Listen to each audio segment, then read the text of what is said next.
कि हम पाकिस्तान से बातचीत करेंगे। किस बारे में पाकिस्तान से बातचीत करेंगे? पाकिस्तान वो आज आटे को तरसता हुआ देश, आप किस बारे में उनसे बात करेंगे? बीजेपी की जी पहली लिस्ट को आप देखेंगे तो लगेगा ही नहीं कि बीजेपी की लिस्ट है, इतने मुस्लिम उसमें।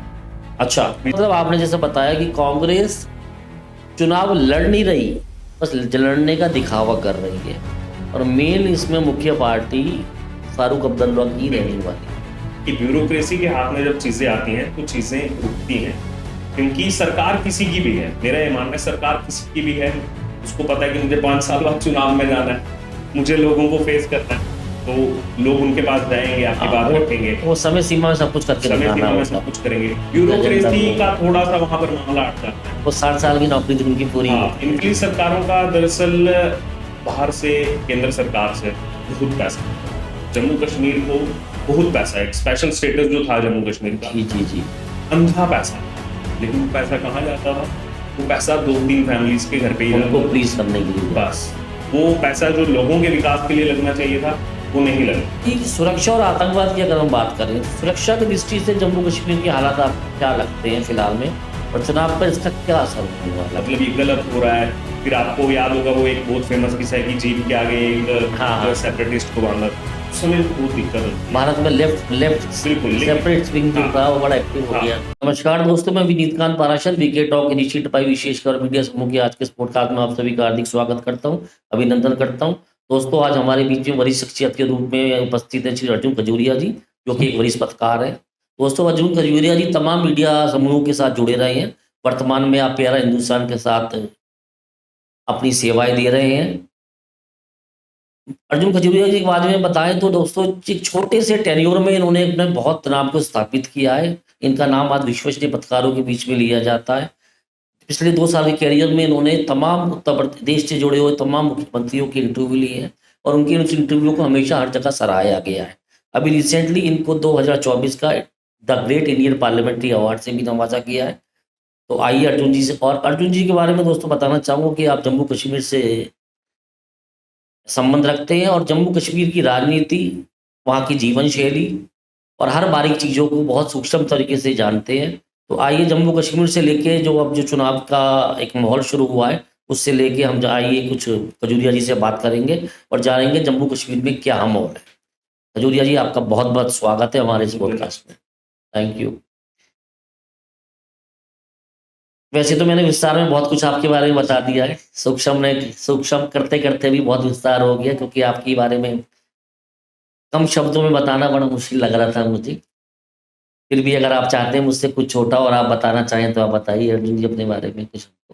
नहीं, बिल्कुल, एक पत्रकार की पहचान एक पत्रकार के रूप में ही होती है, और जम्मू कश्मीर से मेरा, क्योंकि वहीं पर बर्थ प्लेस रहा है, और शुरू में वहाँ पर हर एक सोशल एक्टिविटी में जो है एक्टिविज्म भी रहा है, और अब इनफैक्ट 10 साल के बाद वहाँ पर फिर से जो है विधानसभा चुनाव होने जा रहा है, तो वहाँ की लोकल पार्टीज भी इस समय जो है वो एक्साइटेड हैं, लोग भी एक्साइटेड हैं। हालांकि बीच में लोकसभा के चुनाव हुए 2019 के, 2024 के, डीडीसी के चुनाव हुए, लेकिन एक विधानसभा चुनाव का एक अलग ही क्रेज पूरे देश में देखने को मिलता है, और वो अब होने वाला है 3 चरणों में, 18 सितंबर, 25 सितंबर, 1 अक्टूबर को, और पहले नतीजे 4 अक्टूबर को आने थे, लेकिन कल देर रात इलेक्शन कमीशन ने उसमें कुछ बदलाव किया। 8 अक्टूबर को नतीजे आएंगे, तो सभी एक्साइटेड हैं, हम भी एक्साइटेड हैं। जाके अभी बस फील्ड जर्नलिज्म वहां पर करना है, अभी लोगों की नब्ज क्या है आखिरकार चुनाव को लेकर के वो भी टटोलेंगे, तो यकीनन एक्साइटेड मूवमेंट रहेगा। चलिए, आने वाले आपके तमाम एफर्ट्स के लिए हमारा अभी से आपको बहुत बहुत शुभकामनाएं हैं, और ईश्वर करे आपकी पत्रकारिता ऐसी देश में धूम मचाती रहे और लोगों को सत्य से रूबरू कराती रहे।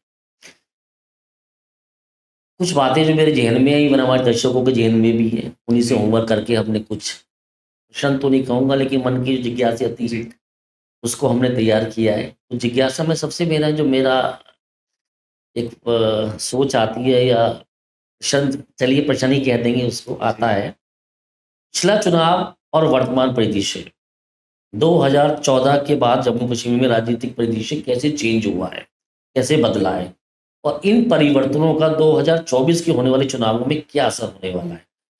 अर्जुन जी कुछ बताइए हमें इस बारे में। देखिए, सबसे पहले जो 2014 का चुनाव हुआ था, उस समय जम्मू कश्मीर के अंदर 370 लागू था, जी। अनुच्छेद 370 35 से लागू था। और ये जब हम छोटे थे तब से सुनते आ रहे हैं कि राजनीतिक मुद्दे थे कुछ पार्टीज के कि हम इसको हटाएंगे। तो कुछ पार्टीज वहाँ की क्या थी, जैसे एनसीपीडीपी जो वैली साइड की जो पार्टीज हैं, उनका जी। लगातार यही रहा है कि हम 35 से 370 को बरकरार रखेंगे। और बीजेपी का हमेशा से रहा है कि हम 370 को हटाएंगे। इनफैक्ट जो पूरी पार्टी बनी, श्यामा प्रसाद मुखर्जी निकल करके वहां जाते हैं, जनसंघ का निर्माण होता है, उसके बाद धीरे धीरे बदलाव होता है, जनता पार्टी बनती है, भारतीय जनता पार्टी 1980 में एग्जिस्टेंस में आती है। तो जैसे एक हिसाब से राम मंदिर इनका प्रमुख मुद्दा था, जी। वैसे 370 हटाना इनका एक प्रमुख बहुत मुद्दा बड़ा था। महत्वपूर्ण मुद्दा। और 2014 के चुनाव में पहली बार वहां पर बीजेपी सत्ता में आई पीडीपी के साथ। लेकिन वहां पर क्या हुआ कि पीडीपी जो पूरी प्रो वैली पार्टी है, उनके साथ ही इन्होंने कोलिशन किया। अब उसमें हुआ ये कि मुख्यमंत्री लगातार वैली से, होम डिपार्टमेंट उनके पास, और ये सब जानते हैं कि जिस भी राज्य की सरकार है, जिसके पास गृह मंत्रालय है, एक हिसाब से प्रदेश पर कब्जा उसी का है। चीजें इनके साथ नहीं बनी, तालमेल नहीं बना, सरकार टूटी, राष्ट्रपति शासन लगा। लेकिन जैसे ही 2019 का चुनाव जीता, और 2019 चुनाव जीतने के तुरंत बाद 2 महीने के अंदर ये जो इतना बड़ा स्टेप लिया 370 हटाने का, उसके बाद एक चीज तो फॉर श्योर जो हुई है कि 91%, ये रिपोर्ट के आधार पर मैं फैक्ट्स बता रहा हूँ, पिछले साल जो फैक्ट सामने आए थे कि 2014 से 2019 और 2019 से 2023-24 अगर आप डेटा उठाकर देखेंगे तो 91% पत्थरबाजी कम, जी 91%। 91%।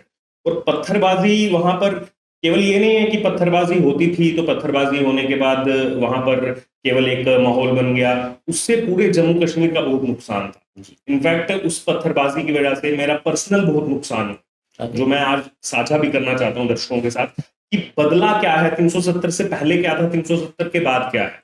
अब जब वहां पत्थरबाजी होती थी तो होती मैक्सिमम कश्मीर वैली में थी, लाल चौक डाउनटाउन के एरिया में। पत्थरबाजी होगी, पूरे प्रदेश पर इफेक्ट होगा।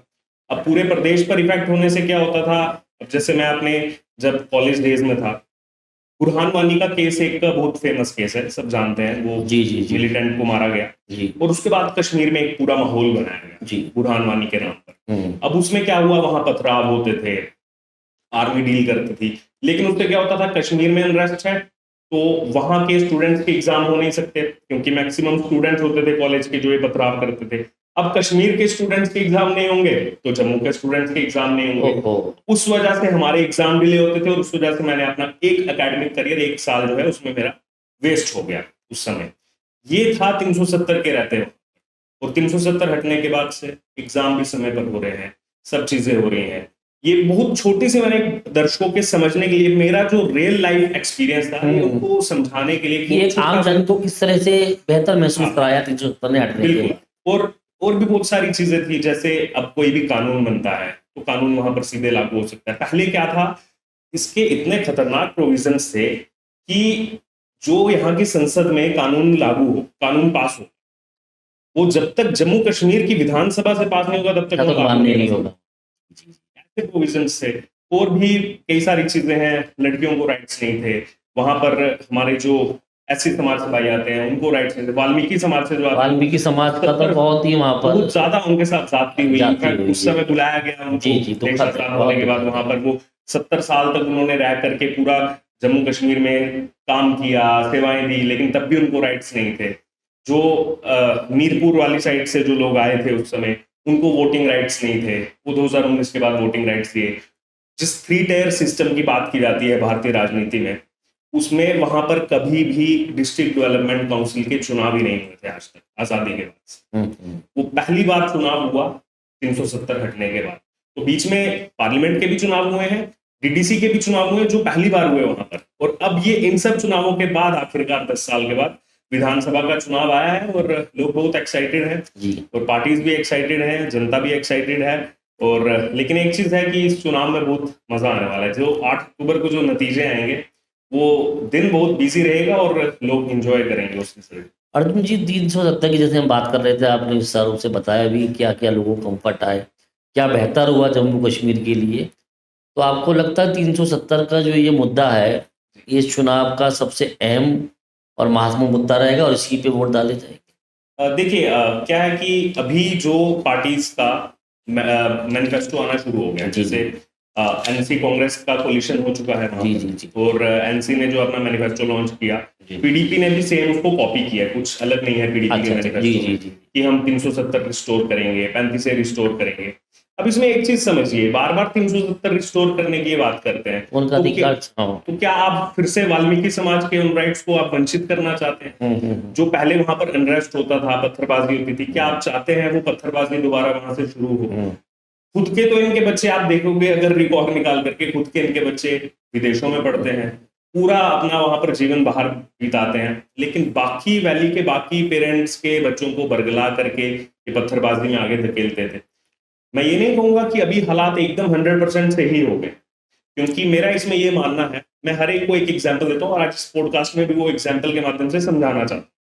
जैसे बहुत से लोग सवाल पूछते हैं, जब उनको पता लगता है मैं जम्मू कश्मीर से आता हूँ, कि 2019 में 370 हटा, क्या ड्रास्टिक चेंज वहां पर हुआ, क्या बदलाव वहां पर हुआ? तो मैं उनको एक एग्जाम्पल देता हूँ कि मान लीजिए 70 साल से अगर मेरी पीठ पर कोई हथौड़ा मार, 70 साल से रोजाना, 5 अगस्त 2019 को वो थोड़ा हथौड़ा चलना बंद हो गया, तो ऐसा तो है नहीं कि मैं 1-2 साल में सही हो जाऊंगा। बिल्कुल ठीक उस पर मलहम लगाया जाएगा, कोई मलहम गलत रिएक्ट भी करेगा, तो थोड़ा सा अगर 70 साल से हथौड़ा खा रहा हूँ, 10 से 12 साल तो चाहिए उसको सही होने में। तो उसमें धीरे धीरे आगे बढ़ रहे हैं, लेकिन उसमें लोगों का भी सहयोग जो है वो जरूरी है। हाँ, सेंटिमेंट्स हैं लोगों के, बिल्कुल हैं वो, लोग उसमें गलत भी नहीं है, उनको भी एकदम ड्रास्टिक चेंज चाहिए, लेकिन मुझे लग रहा है कि धीरे धीरे जो कहा जाता है कि एक एक पिलर से जम्मू कश्मीर में चीजें आगे बढ़ रही हैं, और आने वाले समय में और ये 370 हटने के बाद से चीजें अच्छी होंगी यकीनन। इसका जो है हम अनुमान भी लगा सकते हैं और इसकी उम्मीद भी कर सकते हैं। बिल्कुल बिल्कुल। नए राजनीतिक दलों और गठबंधन की अगर हम बात करें, तो क्या कोई नए राजनीतिक दल गठबंधन उभर कर सामने आए हैं जो चुनाव में निर्णायक भूमिका निभा सकते हैं? देखिए, जो आपका सवाल है बहुत इंटरेस्टिंग सवाल है, क्योंकि जब 8 अक्टूबर को नतीजे देखेंगे आप, तो आपको समझ में आएगा ये जो नए दल हैं, सबसे बड़ी भूमिका में ये दल रहने वाले हैं। अच्छा, क्योंकि इसमें अपनी पार्टी है, अपनी पार्टी अल्ताफ बुखारी की party, Altaf Bukhari hardcore PDP के नेता रहे हैं। अच्छा, और पीडीपी से हट करके उन्होंने पार्टी बनाई, और पीडीपी जो, ये आपको जान करके ताज्जुब होगा, पिछली बार सत्ता में जो पीडीपी थी, इस बार चुनाव में बिल्कुल वो पीडीपी जो है एकदम नीचे जा चुकी है। पीडी तो इनकी हुई जो महबूबा मुफ्ती जी, इनफैक्ट वो खुद भी चुनाव नहीं लड़ रहे। अच्छा अच्छा अच्छा अच्छा, क्योंकि उनको समझ में आ गया कि इस बार मेरी राजनीतिक पृष्ठभूमि जो है वो डगमगाई हुई है, और उससे क्या फायदा होगा, उससे जो अपनी पार्टी निकली है, क्योंकि इसी पीडीपी से अपनी पार्टी निकली है, उसका वर्चस्व आपको चुनाव में दिखेगा। अगर मान लिया 2 से 4 सीटें भी ये जीतते हैं, केवल 90 में से 2-4 सीटें इनकी होगी। एक और पार्टी बनी है डीपीएपी, अच्छा, ये बनी है डेमोक्रेटिक प्रोग्रेसिव आजाद पार्टी, गुलाम नबी आजाद की पार्टी। गुलाम नबी आजाद साहब की पार्टी बनी, ठीक है, वो भी कोई आप मानेंगे कि डबल डिजिट में तो वो सीटें नहीं ला पाएंगे, नहीं उनकी पार्टी है। कांग्रेस में हालांकि लंबे समय तक वो रहे हैं, और जम्मू कश्मीर के वो सबसे वरिष्ठ नेता होंगे। इनफैक्ट मैंने वहां की पॉलिटिक्स में देखा है कि कांग्रेस के लोग इतनी इज्जत उनकी नहीं करते थे जितनी बीजेपी के लोग उनकी इज्जत करते थे। और इनफैक्ट उनका भी सेम था, वो उनका एक और था। तो अब उन्होंने भी नई पार्टी बनाई है। अब इतना तो उनको एकदम से ड्रास्टिक जो है यहाँ पर जीत तो नहीं मिलेगी, लेकिन हाँ 2-4 सीटें। लेकिन सबसे ज्यादा निर्णायक यहाँ पर निर्दलीय रहने। बीजेपी ओपनली कश्मीर वैली में इंडिपेंडेंट कैंडिडेट्स को सपोर्ट कर रही है। जहां उनको पता है कि वैली से हमको वोट नहीं मिलेगा, तो वो इंडिपेंडेंट कैंडिडेट्स को पुश कर रहे हैं। रिसेंटली आपने देखा होगा लोकसभा चुनाव में एक निर्दलीय प्रत्याशी ने पूर्व मुख्यमंत्री उमर अब्दुल्ला गौरा बिल्कुल ठीक बात, इंजीनियर राशिद, वो भी रहे हैं, विवादों में रहे हैं। लेकिन कहने का मतलब ये है कि कश्मीर में लगातार देखा गया है कि ऐसे जो इंडिपेंडेंट कैंडिडेट्स और अदर पार्टीज हैं, ये बहुत निर्णायक, बड़ा पर्सनलाइज्ड चुनाव होगा, ये 1-to-1 वाला चुनाव होगा। तो इस बार भी ये इंडिपेंडेंट केवल नई पॉलिटिकल पार्टीज नहीं, बल्कि इंडिपेंडेंट्स का बहुत बड़ा किंग मेकर रहेंगे। बिल्कुल। एक बताइए, कांग्रेस अगर 370 की बात करें, तो ये जम्मू कश्मीर का तो मुद्दा है ही जी, ये पूरे राष्ट्र का मुद्दा है। और हर राष्ट्र का जो एक इस देश का जो वासी है, देश प्रेमी है, 370 हमेशा उसने भी कामना करी कि 370 हटना चाहिए। जम्मू कश्मीर पूर्ण रूप से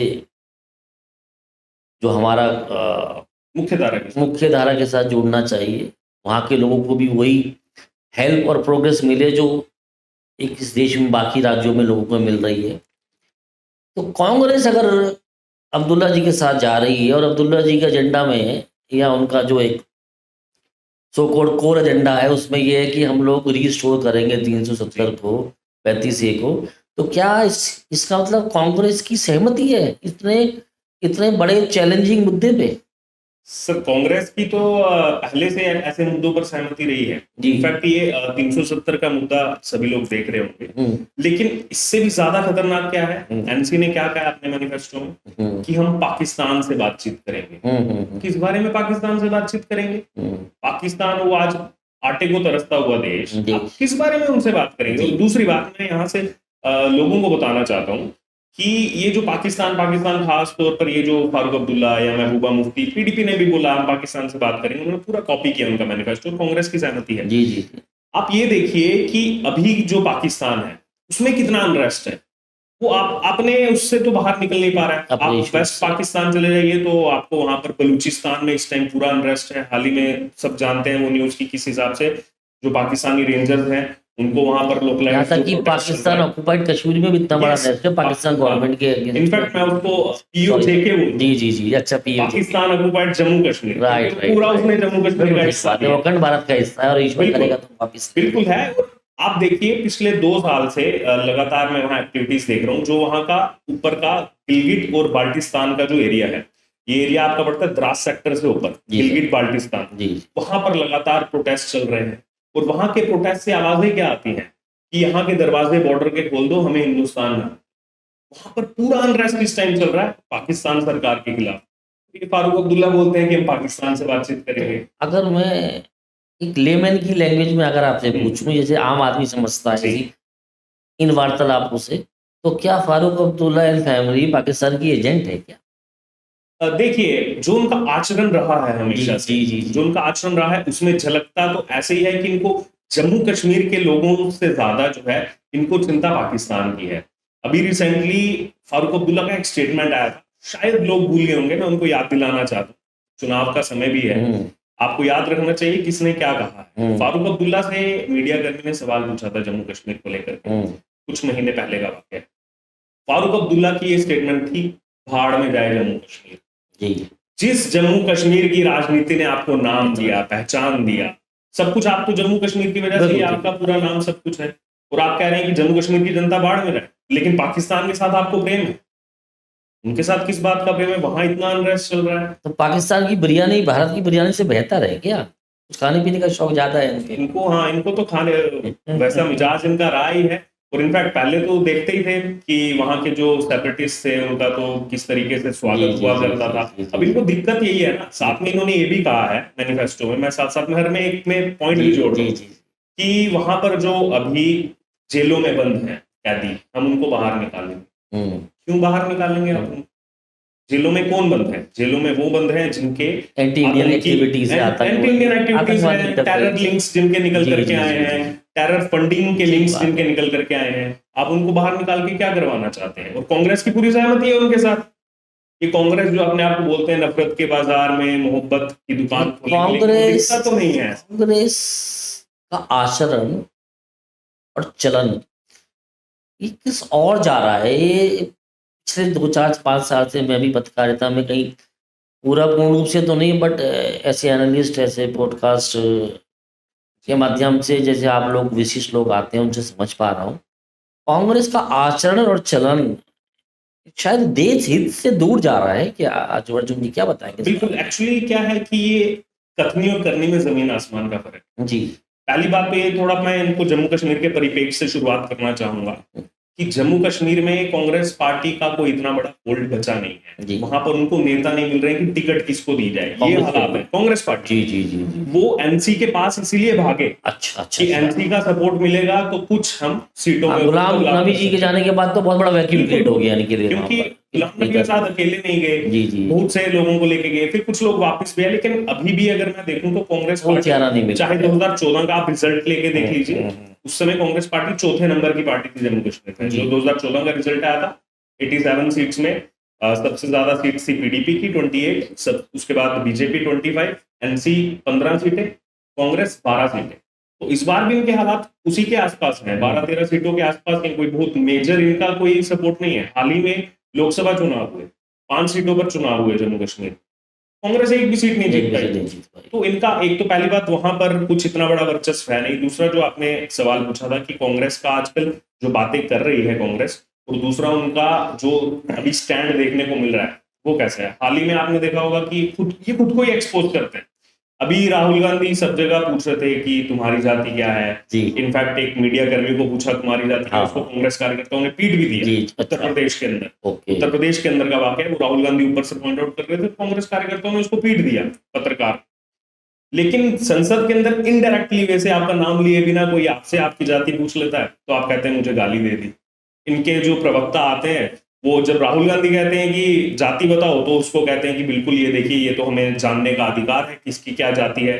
और लेकिन जब राहुल गांधी की जाति की बात आती है तो कह देते हैं ये असंवैधानिक है। आजकल ये जो कुछ शब्द लेकर आए ना, असंवैधानिक, अलोकतांत्रिक, ये केवल इन शब्दों पर राजनीति खेलने का प्रयास हाँ, कर रहे हैं। इन शब्दों पे नैरेटिव क्रिएट कर रहे हैं, झूठा नैरेटिव आप बताना चाह रहे हैं। बिल्कुल झूठा नैरेटिव क्रिएट करने का प्रयास किया जा रहा है। अगर अलोकतांत्रिक है, असंवैधानिक है, आप जीत करके संसद में कैसे पहुंचे? जी, और आप बाकी जहाँ ये जीते हैं वो लोकतांत्रिक था वो लोकतांत्रिक और जहाँ ये हारे हैं वो अलोकतांत्रिक वो था। आप ये अलोकतांत्रिक। बताना चाह रहे हैं। आप तो दो जगह जहाँ से ये जीत जीते हैं करके वहाँ ईवीएम मशीन ठीक थी, जहाँ ये हारे हैं वो ईवीएम मशीन खराब ये थी। देखिए ईवीएम का, इनफैक्ट मैं भी फील्ड पर घूमता रहता हूँ, तो बहुत लोग मिलते हैं ईवीएम के बारे में जब चर्चा होती है तो उनसे मैं बड़ा सिंपल सा एक सवाल पूछता हूँ कि जून 2017 में, जून के पहले हफ्ते में इलेक्शन कमीशन ऑफ इंडिया ने ये जो पूरा चल रहा था थ्योरी ईवीएम को लेकर, इन्होंने चैलेंज किया था देश से कोई आम आदमी भी आकर के इलेक्शन कमीशन के पास उसको टैंपर करके बता, जो भी कर सकता है, कोई हैकर है, कोई भी पॉलिटिकल पार्टीज तो आरोप लगा ही रही थी। लेकिन जब इलेक्शन कमीशन ने बुलाया तो आप गए क्यों नहीं टैंपर करने? आपने कहा कि टैंपर होगा कैसे, ये तो बताइए कम से कम। और जहां आपकी सरकारें बनती हैं वहां पर ईवीएम सही हो जाती है, जहां पर आपकी सरकारें नहीं बनती हैं वहां पर ईवीएम गड़बड़ हो जाती है। इनफैक्ट अखिलेश यादव का आप स्टेटमेंट सुनिए, यूपी में सबसे ज्यादा सीटें लेकर के समाजवादी पार्टी है, 37 सीट्स, बीजेपी की 4 सीटें कम है, तब भी अखिलेश यादव बोल रहे हैं मैं तब भी बोलूंगा, मैं 80 की 80 जीत जाऊंगा, मैं तब भी बोलूंगा कि ईवीएम गड़बड़ है। तो इससे ये समझ में आता है कि इन्होंने अपना एक एजेंडा सेट रखा हुआ है कि इसी एजेंडे पर हमको चलना है, इसी एजेंडे से हमको वोट जो है पब्लिक का वो गैदर करना है। अब उसमें कितनी चीजें सत्य हैं कितनी असत्य हैं उससे कोई लेना देना नहीं। जैसे अखिलेश यादव की दुनिया चांद पे पहुंच रही है, ईवीएम मशीन को चैलेंज कर रहे हैं। हाँ, और ये ईवीएम मशीन की स्थापना या सिस्टम में लाने का श्रेय भी राजीव जी को जाता है, कांग्रेस पार्टी को जाता है मेरे ख्याल से। तो बिल्कुल ईवीएम की जो एक ही बात में जो इंट्रोड्यूक्शन था इन लोगों ने ही करा था। बिल्कुल एक ही बात में इनकी सब बातें झूठी इसलिए साबित हो जाती है कि आप जिस पर आरोप लगा रहे हो आपको पूरा मौका दिया गया था जून 2017 में कि आप चाहिए ईवीएम टैंपर करके बताइए कैसे टैंपरिंग होगी। तो ये तो मतलब एक तरह से इनडायरेक्टली देखा जाए तो ये तो प्रश्न चिन्ह अपने ऊपर ही खड़ा करते हैं कि ईवीएम मशीन इन्होंने इसका मतलब कुछ गड़बड़ कर रखी होगी। बिल्कुल आप देखिए ना, इनफैक्ट अगर हम पत्रकारिता की लाइन से हट करके थोड़ा सा अगर इनकी चीजों को वॉच करें तो जहां पर ये हारते हैं वहां पर रिस्पॉन्सिबिलिटी नहीं लेते। जी। वहां पर कोई उस पर जो है समीक्षा नहीं की जाती, ईवीएम पर डाल दिया जाता है। जबकि कुछ पार्टीज ऐसी हैं वो समीक्षा भी करेंगी। जैसे मैं एग्जांपल यहाँ देना चाहूंगा बीजेडी का, बीजू जनता दल का। उड़ीसा में जो है लगातार वर्चस्व उनका रहा है, इस बार विधानसभा भी हारे और लोकसभा वन साइडेड हारे, एक सीट नहीं है। तो उन्होंने ईवीएम पर ठीकरा नहीं फोड़ा बीजेडी ने, उन्होंने अपना हम कहाँ गलत हो गए इस बात। क्यों पब्लिक हम पर भरोसा नहीं जता पाई? वो उड़ीसा की जनता जो इतने सालों तक लगातार हम पर विश्वास जताया, इस बार लोकसभा की एक सीट नहीं दी उस जनता ने, तो उन्होंने उसकी समीक्षा की। तो इस प्रकार से हेल्दी पॉलिटिक्स चलेगी और कितना अच्छा हुआ। वहां बीजेपी की गवर्नमेंट बनी, सबसे पहले नवीन पटनायक को बुलाया गया, आमंत्रित किया गया। मतलब इस तरीके से आप लोकतंत्र की खूबसूरती जो है वो इस तरीके की एग्जाम्पल जो है वो कम से कम उड़ीसा ने सेट की है। तो आपको लगता है राहुल गांधी पार्टी है जहाँ पर ये रूलिंग पार्टी है कांग्रेस, लोकतंत्र की गरिमा को कहीं ना कहीं डाइल्यूट करने का काम कर रहे हैं या कुछ ना कुछ ऐसा कर देते हैं कि डाइल्यूट हो जाती है? अब देखिए इनफैक्ट ये कहते रहते हैं कि हम नफरत के बाजार में मोहब्बत की दुकान खोल रहे हैं। अभी रिसेंटली आपने देखा होगा कि कई सारे ऐसे केसेस हुए जिसमें दर्जनों एफआईआर जो है जहां पर इनकी सरकारें वहां पर की गई, दर्जनों एफआईआर। अभी जो है ये तमाम बातें कर रहे थे कि राहुल गांधी को ऐसा बोलते हैं वैसा बोलते हैं। अर्नब गोस्वामी हमारी फील्ड से हैं, सब जानते हैं कि उन्होंने सोनिया गांधी का एक नाम लिया था तो 200 जगहों पर उनके खिलाफ एफआईआर की गई। किस तरीके से पूरा उनको घर से उठा लिया गया था। तो ये वही चीजें हैं कि ये कहना तो है इनको कि असंवैधानिक है, अलोकतांत्रिक है, लेकिन एक बार अपने गिरेबान में शायद इनको जान करके देखना चाहिए, तो थोड़ा समझ में आएगा कि क्या चीज़ है। चलिए, राजनीतिक परिवेश में पता नहीं लगता कब इसको पंख लग जाते हैं। आप और हम भी कश्मीर छोड़ के पूरे राष्ट्र की राजनीति की चर्चा पे आ गए। दोबारा अपने आप को मुझे बिल्कुल। लगता है हम जम्मू कश्मीर पे लाते हैं, जिसके आप एक्सपर्ट भी हैं। एक्सपर्ट तो वैसे तो आप राष्ट्रीय राजनीति के हैं, बट आज मेरा जो पॉडकास्ट है उसमें विशेष रूप से मैं जम्मू कश्मीर को सम्मिलित जी। करना चाहता हूँ, क्योंकि हमारे दर्शकों के पास जम्मू कश्मीर से संबंधित चीज़ें कम आ पाती हैं, जी। क्योंकि थोड़ा सा फार ऑफ स्टेट हो जाता है और बिल्कुल। जिज्ञासा लोगों की बहुत रहती है अर्जुन जी जम्मू कश्मीर के बारे में बिल्कुल। जानने की। तो अभी चुनाव है, इससे बड़ा माहौल नहीं मिल सकता हमको कोई भी डिस्कशन का। बिल्कुल। तो अर्जुन जी, सुरक्षा और आतंकवाद की अगर हम बात करें, तो सुरक्षा की दृष्टि से जम्मू कश्मीर के हालात आपको क्या लगते हैं फिलहाल में, और चुनाव पर इसका क्या असर होने वाला है, क्या बताएंगे इस बारे में? देखिए, बीच में जैसे मैंने आपको बताया 2019 के बाद हालात बहुत बेहतर हो गए थे, जी लेकिन अभी रिसेंटली पिछले 2 से 3 महीने में एक्टिविटीज बहुत ज्यादा बढ़ गई हैं, जी। बहुत ज्यादा तेज हो गई हैं। अच्छा। और इनफैक्ट उसमें भी अभी धीरे धीरे जैसे जो खुलासे हो रहे हैं कि लोकल्स ऐसे बहुत हैं जो उनको हेल्प कर रहे हैं, क्योंकि ऑब्वियस सी बात है, पाकिस्तान से जो मिलिटेंट आ रहे हैं विदाउट लोकल सपोर्ट तो कुछ कर नहीं नहीं सकते। कर सकते। तो जहां पर भी, चाहे फिर वो रियासी वाला अटैक हुआ, चाहे फिर वो कठुआ में जो अटैक किया गया, उसमें लोकल्स की इन्वॉल्वमेंट पाई गई है कुछ, जिनको धीरे धीरे करके पकड़ करके डाला जा रहा है, अब उनको अरेस्ट किया जा रहा है। अब वही सवाल निकल करके सामने आता है ना कि जिनको अरेस्ट किया जा रहा है, और कुछ पार्टीज जैसे एनसी और इनके मैनिफेस्टो में है कि हम प्रिजनर्स को बाहर निकालेंगे, कैदियों को बाहर निकालेंगे, तो जो लोग वहां पर आतंकी गतिविधियों के लिए मदद कर रहे हैं, केवल एक आतंकवादी जो गोली मारता है, केवल वो आतंकवादी नहीं है मेरे हिसाब से, जो उसकी मदद कर रहा है वो भी तो पूरा इन्वॉल्व है उसमें। जी। उसको भी उसी श्रेणी में आपको रखना चाहिए, क्योंकि गोली एक चलाएगा लेकिन उसके पीछे साजिशकर्ता तो कई हैं। अगर साजिशकर्ता बॉर्डर पार भी हैं, तो यहाँ पर जो लोग उनकी मदद कर रहे हैं वो भी हैं। और इस बार के चुनाव में सुरक्षा एक अहम मुद्दा है, क्योंकि लगातार, क्योंकि इस बार जम्मू बेल्ट में जो है टेररिज्म एक्टिव हो गया। अच्छा, जम्मू ज्यादा एक्टिव हुआ इस बार। लेकिन अभी जो चुनाव आयोग है वो पूरा लगा हुआ है कि किसी भी तरीके से जो कैंडिडेट्स हैं उनको किसी तरीके की कोई दिक्कत ना हो, उनको सिक्योरिटी प्रोवाइड हो। अभी क्योंकि अमरनाथ यात्रा भी जो है वो खत्म हो चुकी है, तो जो अमरनाथ यात्रा पर जो सिक्योरिटी लगी हुई थी उस पूरे रूट पर, उस सिक्योरिटी को जो है यहाँ पर चुनावों के मद्देनजर इस्तेमाल किया जाएगा। हाँ, वहाँ पर मोबिलाइज किया जाएगा कि इस तरीके की वहाँ पर कोई भी ऐसे हताहत ना हो। तो उम्मीद हम यही करते हैं कि हमारे सुरक्षा बल जो है वहाँ पर लगे हुए हैं, तैनात हैं लगातार सुबह शाम दिन रात, क्योंकि जो बॉर्डर पार से आ रहा है वो तो अपने मंसूबे साफ करके आ रहा है, उसको तो केवल तबाही मचानी है। लेकिन एक बहुत बड़े स्तर पर अगर देखा जाए तो वो नेटवर्क भी उसका जो है बांडाफोड़ जो है कर रही है वहां पर आ। तो उम्मीद यही करते हैं कि अब ये टेररिज्म अभी थोड़ा कुछ हद वीक से रुका हुआ है, इसी तरीके रुका रहे और ये लोग जितने ज्यादा न्यूट्रलाइज हो पाए। आर्मी उसमें पूरा लगी हुई है, उसमें तो किसी पार्टी को कोई इफ एंड बट नहीं करना चाहिए। जी। राष्ट्रीय सुरक्षा के मुद्दे पर तो ऐसा नहीं होना चाहिए। जी। तो उम्मीद यही करते हैं कि जल्द से जल्द ये जो कुछ रह गए हैं ये भी न्यूट्रलाइज हो, जो हम लोगों के बीच में वहां पर रह करके इन लोगों को इनपुट्स देते हैं, इन लोगों को जो हेल्प करते हैं, कम से कम इनके खिलाफ भी ऐसा सख्त से सख्त एक्शन होना चाहिए, ताकि ये लोग भी 100 बार डरें, एक बार सोचने से पहले भी 100 बार डरें। Penalty has to be high, punishment has to be high for the people helping the terrorists, anti-national bodies। बिल्कुल ठीक है। मतदाताओं की प्राथमिकताओं की बात करेंगे अगर हम, जम्मू कश्मीर लद्दाख ऐसे हो, या और फिर उसके बाद अगर हम जम्मू कश्मीर लद्दाख को थोड़ा सा हम विस्तार रूप से देखते हैं, सूक्ष्म रूप से देखते हैं, तो जम्मू, फिर कश्मीर, फिर लद्दाख, तो यहाँ पर मतदाताओं की क्या प्राथमिकताएं रहने वाली है ऐसे होल और ऐसे individual part of the state, जी। और वो किस तरह से चुनाव को प्रभावित करने वाली है, जरा अर्जुन जी बताइए इस बारे में। देखिए, जब अनुच्छेद 370 हटाया गया और रीऑर्गेनाइजेशन एक्ट लाया गया जम्मू कश्मीर को लेकर के जी संसद के अंदर, तो 2 यूनियन टेरिटरी बनी, जम्मू कश्मीर अलग, लद्दाख अलग। लद्दाख में 4 सीटें आती थी पहले, जो 2014 का चुनाव हुआ था जी, उसको डिसॉल्व कर दिया गया। अब वहां पर विधानसभा नहीं है, तो केवल इस बार जो चुनाव है वो जम्मू और कश्मीर बेल्ट में रह गया है। पहले 83 सीट्स थी, अब 90 सीट्स हैं डिलिमिटेशन के बाद। जो आपने सवाल पूछा है कि प्राथमिकता क्या है लोगों की, वहां पर रोजगार एक अहम मुद्दा है, जी क्योंकि रिसेंटली एक दो घटनाएं वहां भी देखने को मिली, जैसे यहाँ पर जो पेपर लीक का मुद्दा था, जी जी वो पेपर लीक का मुद्दा वहां भी देखने को मिला, और फिर दोबारा से री एग्जाम होना। तो युवाओं के लिए एक तो ये अहम मुद्दा है।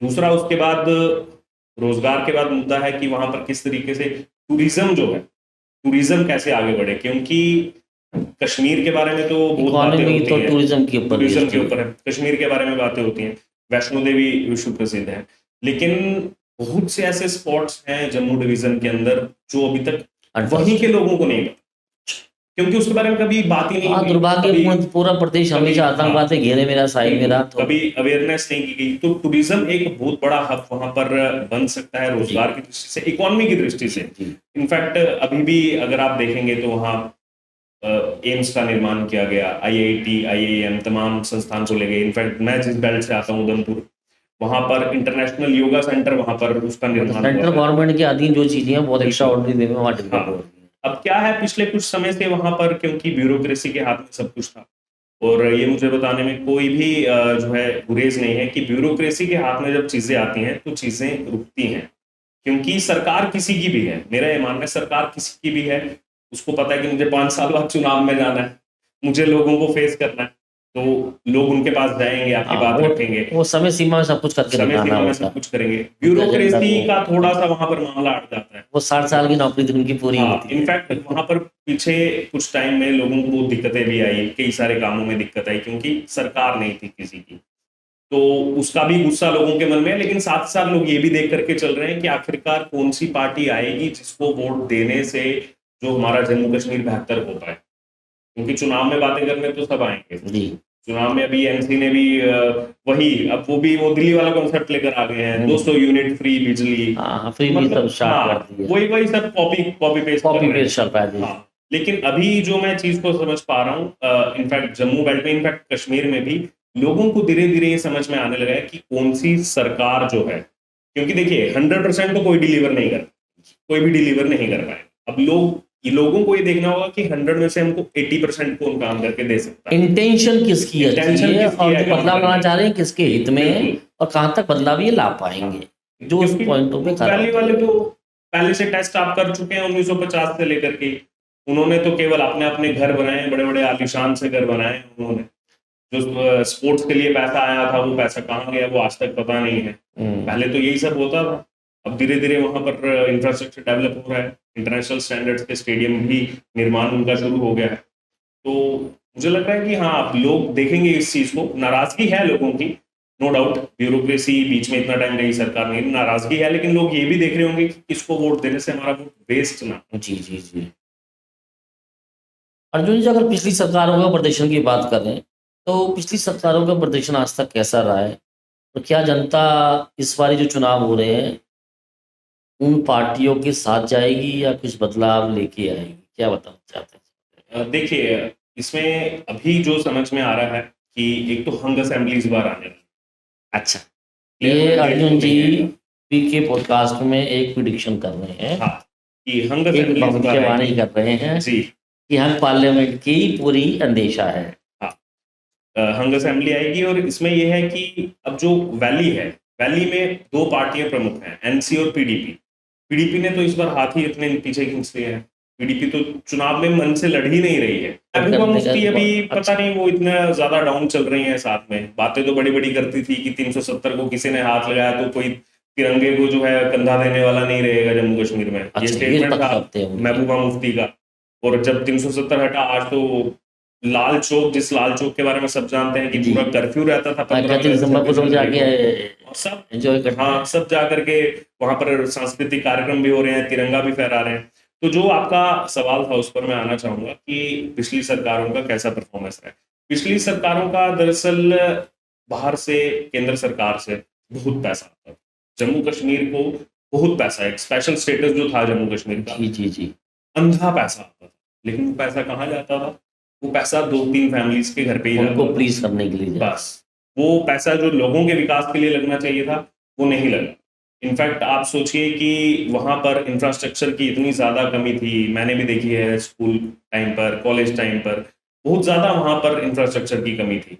तो पिछली सरकारों ने तो केवल अपनी जेब भरी है, लोगों को डरा कर रखा, 370-35 एक बहका के रखा। हाँ, और साथ में टेररिज्म भी एक मुद्दा चल ही रहा था। लेकिन अब धीरे धीरे लोगों की सोच बदली है।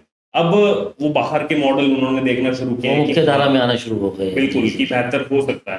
तो लेकिन आप देखेंगे तो उनके एजेंडा में अभी भी वही है कि पाकिस्तान से बात करेंगे जो आज से 40 साल पहले था, 370-35 से उससे आगे ही नहीं बढ़ पा रही है एनसी कांग्रेस की सोच।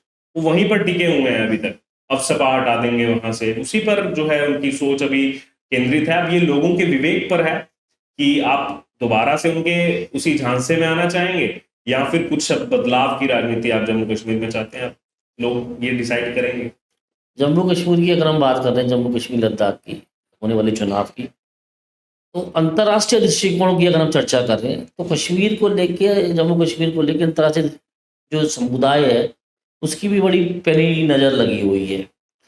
इसका असर क्या होने वाला है इस चुनाव में, कुछ बताना चाहेंगे इस बारे देखिए, जो अंतर्राष्ट्रीय दृष्टिकोण की आपने बात की, सबसे पहले तो मेरे मन में ये सवाल आया था कि अंतर्राष्ट्रीय दृष्टिकोण जब जम्मू कश्मीर में पत्थरबाजी को कंट्रोल करने के लिए पैलेट गन का इस्तेमाल किया गया, जी। रबर गन का, जी, तो इनको बहुत दिक्कत हुई कि पैलेट गन आप कैसे चला सकते हैं, ह्यूमन राइट्स से इनह्यूमन लेकर है, सभी, हाँ, हाँ, मतलब ये गलत हो रहा है। फिर आपको याद होगा वो एक बहुत फेमस किस्सा है कि जीप के आगे एक हाँ, हाँ। सेपरेटिस्ट को बांधा था। उस समय इनको बहुत दिक्कत होती है। भारत में लेफ्ट बिल्कुल, लेकिन- सेपरेट विंग जो हाँ। था वो बड़ा एक्टिव हो हाँ। गया।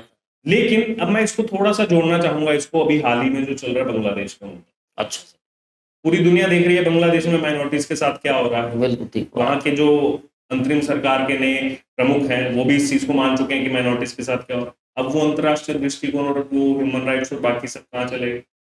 उनको जम्मू कश्मीर में तो दिख जाता है कुछ भी होता है, लेकिन वहां पर क्या हो रहा है बांग्लादेश के अंदर वो उस पर नजर नहीं जाएगी।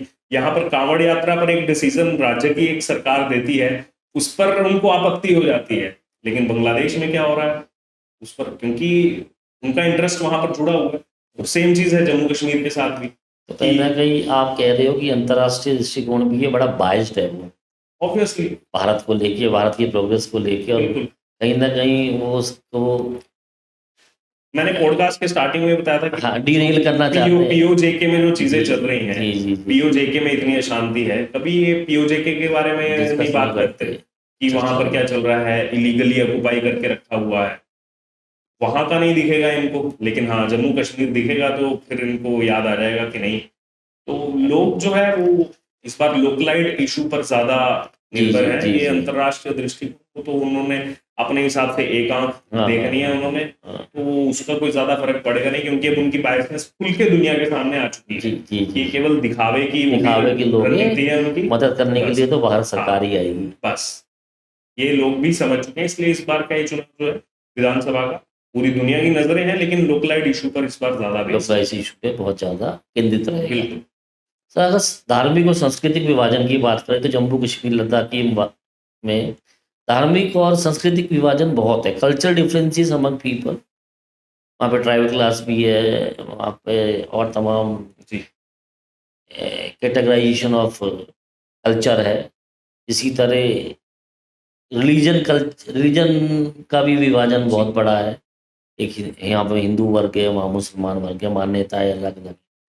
अगर इन चीज़ों को हम अगर डिस्कस करते हैं तो इन चीज़ों की चुनाव में क्या भूमिका रहने वाली है, कुछ बताइए। देखिए, इस बार के चुनाव में अभी आपको याद होगा कि लोकसभा चुनाव के बाद जो है बहुत आवाजें उठने लगी कि बीजेपी जो है वो मुस्लिम्स को इग्नोर कर रही है, टिकट नहीं देती है, बीजेपी जो है वो उनको मिनिस्टर नहीं बना रही है। जबकि इस बार की जो पहली लिस्ट आई बीजेपी की, पहली लिस्ट को आप देखेंगे तो लगेगा ही नहीं कि बीजेपी की लिस्ट है, इतने मुस्लिम्स उसमें। अच्छा, बीजेपी की लिस्ट अब की बार जम्मू कश्मीर की जो लिस्ट आई, जम्मू कश्मीर की लिस्ट इस बार, चाहे फिर वो आपका राजौरी पुंछ वाला बेल्ट हो, चाहे आपका फिर कश्मीर वैली की बात हो, तो वहां से भी ये मुस्लिम कैंडिडेट्स को जो है इस बार आगे बढ़ा रहे हैं, चुनावों में उनको उतार रहे हैं। तो इनफैक्ट अगर इसी को ले जाएंगे आप दूसरी पार्टीज की तरफ, उनका भी जम्मू में क्या कैंडिडेट्स होंगे अभी तक कुछ क्लियर ही नहीं होगा। जम्मू में जैसे मैं कांग्रेस पार्टी की अगर बात करूं तो कांग्रेस क्योंकि जम्मू में चुनाव ज्यादा लड़ेगी, एनसी अपना कश्मीर सेंट्रिक उसको देखेगी। 51 सीट्स पर एनसी चुनाव लड़ रही है, 32 पर कांग्रेस चुनाव लड़ रही है, जो ओवरऑल 83 सीट 90 सीट्स है। डिलिमिटेशन के बाद 90 सीट्स हो गई। जी डिलिमिटेशन तो जम्मू में अभी वो उनके पत्ते ही साफ नहीं हो पा रहे हैं कि कौन से कैंडिडेट्स होंगे। जैसे अगर उधमपुर, सांबा, कठुआ बेल्ट की अगर मैं बात करूं, वो क्लियर ही नहीं कर पा रहे हैं किसको मैंडेट दिया जाए, हिंदू को मैंडेट दिया जाए या फिर किसी मुस्लिम को मैंडेट दिया जाए, क्योंकि उनको साथ में कश्मीर का वोटर भी साथ में है। अच्छा, जो मेरे को लगता है अर्जुन जी, रीजन वाइज भी जो एजेंडा है, जो इनका मैनिफेस्टो है, वो कॉन्ट्रडिक्ट कर जाता है। जम्मू कश्मीर में लोगों की कभी फीलिंग नहीं होगी 370 घंटे, कश्मीर में हो सकता है कुछ पार्ट्स में कुछ लोगों में फीलिंग हो। तो कांग्रेस या अब्दुल्ला जी किस तरह से भी जम्मू कश्मीर में अपने आप को फोकस कर पाएंगे या चुनाव लड़ पाएंगे उसी मैनिफेस्टो से, जिस मैनिफेस्टो में वो कह रहे हैं कि हम 370 को हटा देंगे। इसमें क्या बोलेंगे आप? देखिए, एक तो उनका भी सबसे ज्यादा जो ध्यान है वो कश्मीर में ही बेस्ड है। अच्छा, क्योंकि उनको पता है कि जम्मू साइड से उनको जो वोट कुछ मिलेंगे भी, वो या तो पुंछ बेल्ट से मिलेंगे, कुछ वोट, कुछ परसेंटेज वोट मिलेगा, कुछ परसेंटेज वोट उनको बनिहाल बेल्ट से मिलेगा, जो कश्मीर का मतलब एंट्री पॉइंट आप कह सकते हैं। जम्मू डिवीजन का लास्ट जो पॉइंट है जहां से कश्मीर को एंटर करते हैं। जम्मू में कितनी विधानसभा सीटें हैं? जम्मू में अभी जो डिलिमिटेशन के बाद 43 जम्मू में है, 47 कश्मीर में। अच्छा, अब तो ऑलमोस्ट इक्वलाइज हो गई। हाँ, डिलिमिटेशन। लेकिन आप पहले भी देखिए ना कितना ज्यादा मतलब गलत था कि जम्मू का क्षेत्रफल ज्यादा है, पॉपुलेशन ज्यादा है, जो हमारे क्राइटेरिया रहता है कि इस आधार पर सीट्स का बंटवारा। इससे पहले क्या था, इस सीट्स की स्थिति 37 जम्मू में, 46 कश्मीर। मैं तो अभी बीच में रिसेंटली कुछ चर्चाओं का मैं रेफरेंस लूंगा। अब ये हमारे जैसे पत्रकार समाज में चलती रहती है, तो वहाँ पर तो ये था डिलिमिटेशन के बाद एक विशेष वर्ग ने अपनी कुछ पॉपुलेशन को जम्मू की तरफ मोबिलाइज करना शुरू कर दिया, जिससे कि वो लोग वहाँ पे भी कंट्रोल की स्थिति में। देखिए, कहाँ तक ठीक है?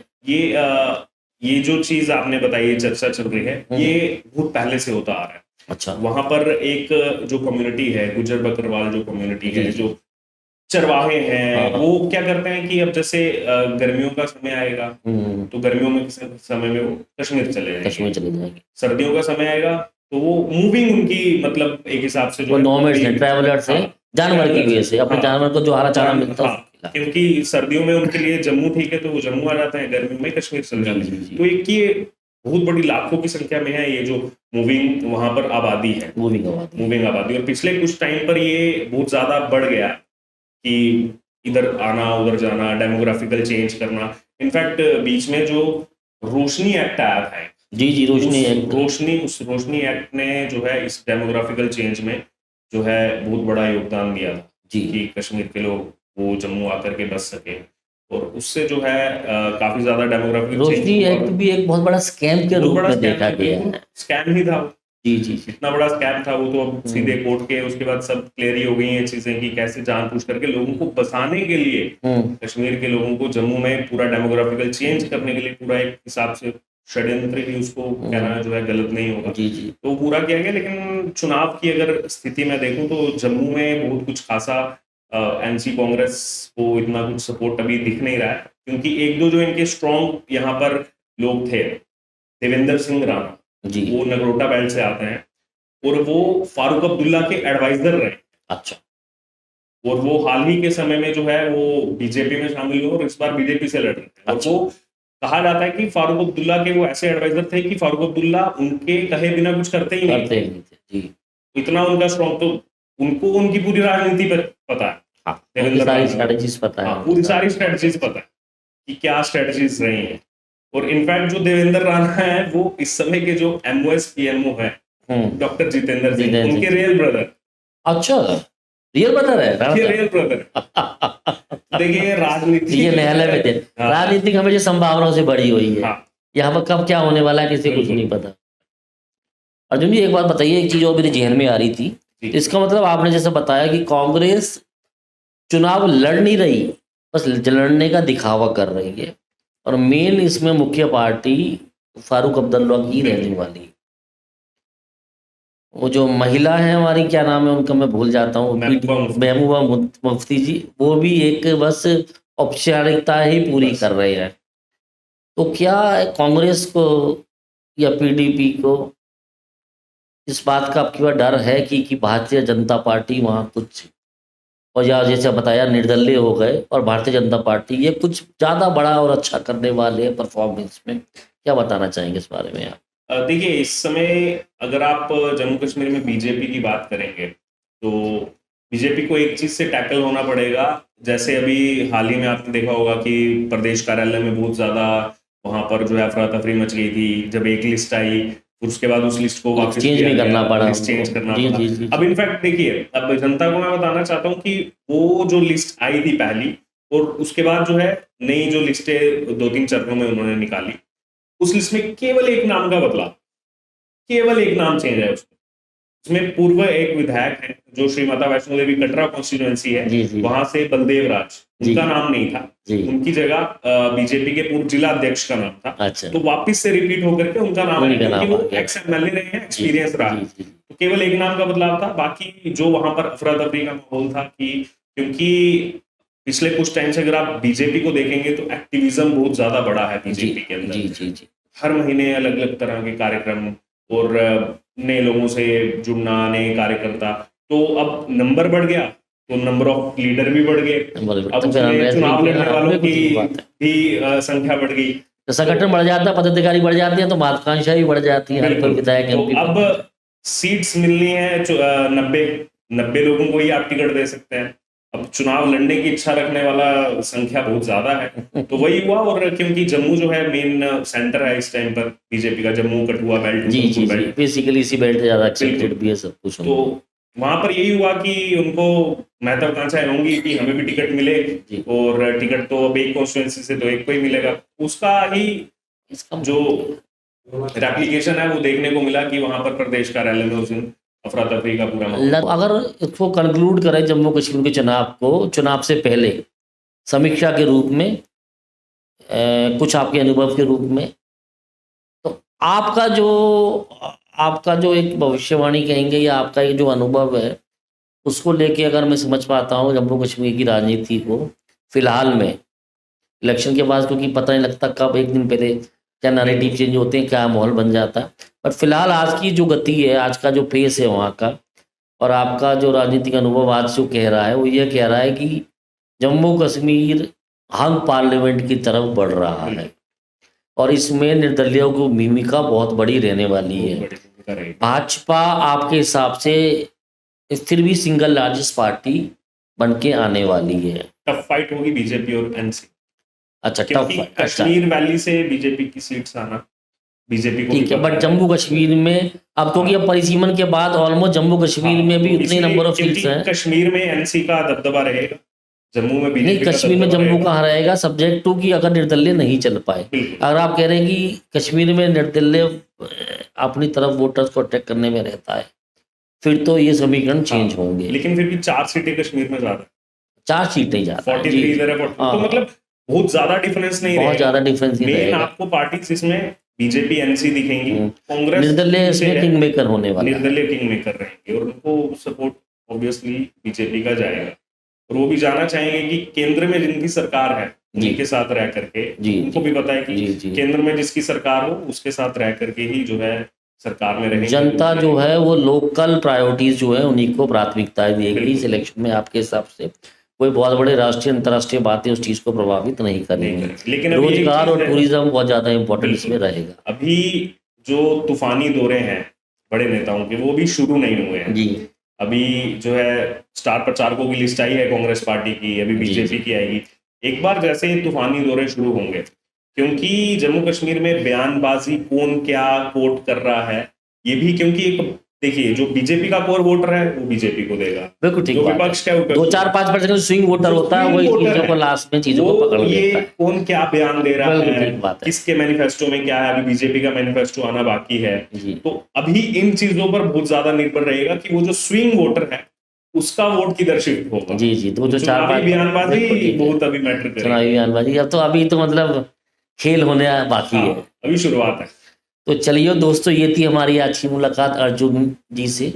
अर्जुन जी ने हमें बहुत सारी बातें जम्मू कश्मीर के बारे में बताई जिनसे हम बहुत ज़्यादा अभिन्न थे, और ईश्वर से प्रार्थना करते हैं अर्जुन जी अब के बाद चुनावी माहौल में वहाँ सक्रिय रहे, उनकी चुनावी जो प्रिडिक्शंस हैं, जो चुनावी उनकी वर्किंग है, वो राष्ट्र हित में होते हुए कुछ ना कुछ नई बातें हमको बताते रहें। और इन्हीं सब बातों के साथ एक बार पुनः हम अर्जुन जी का धन्यवाद करते हैं और ईश्वर से प्रार्थना करते हैं फिर एक बार दोबारा इलेक्शन के बाद हम अर्जुन जी को अपने साथ इसी पोर्ट के दोबारा बिठाएं और जो चर्चा इनकी हमारी आज रही उन चर्चाओं पे अर्जुन जी की बातें कहाँ तक धरातल पे रही वो सब बातों को लेके फिर हम बात कर पाए। तो इसी के साथ एक बार पुनः अर्जुन जी का बहुत बहुत धन्यवाद हमारे पॉडकास्ट पे आने के लिए। बहुत बहुत धन्यवाद अर्जुन जी आपका। बहुत थैंक यू।